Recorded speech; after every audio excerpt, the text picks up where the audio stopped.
د کابل او کندهار پر لویه لار په خطرناکو او مرګونو پیښو کې ګڼو کسانو ته مرګ ژوبله اوښتې. بشپړ جزئیات په ویډیو کې تر پایه کتلی شئ. چینل سبسکرایب، په ټلۍ نښان کې آل کېکاږئ، ویډیو لایک او کمنټ وکړئ. درنو لیدونکو ښه راغلاست.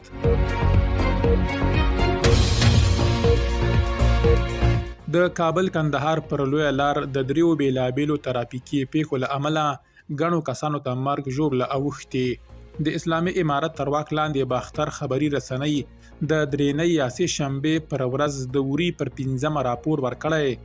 یوه پیښه هغه وخت رامنځته شوه چې د غزني د قرهباغ ولسوالۍ په اړوند سیمه کې د کابل کندهار پر لویه لار د لوړی او د دشت ټوپ په سیمو کې دوه بیلې ترافیکي پیښې رامنځته شوي دي چې پکې 10 کسانو ته مرګ ژوبله اوښتې ده. اصرار دغه راز ډیره کړې چې لومړۍ پیښه د مازدا او ټوډي ډوله ګاډو ترمنځ د ټکر له امله رامنځته شوې چې له امله یې 2 کسان مړه او 3 نور ټپیان شوي دي. دویمه پیښه د پیلډر ډوله ګاډي د چپه کېدو له امله رامنځته شوې چې پکې 15 کسان ټپیان شوي دي.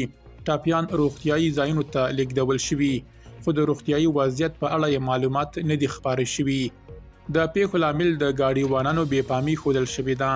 له تیرو څه باندې 3.5 کلونو راهیسې په افغانستان کې ترافیکي پیښې په بېسارې توګه او تر بل هر وخت ډېرې شوي دي چې له امله یې زرګونه کسان مړه او سلګونه نور سخت او بیروني ټپیان شوي دي.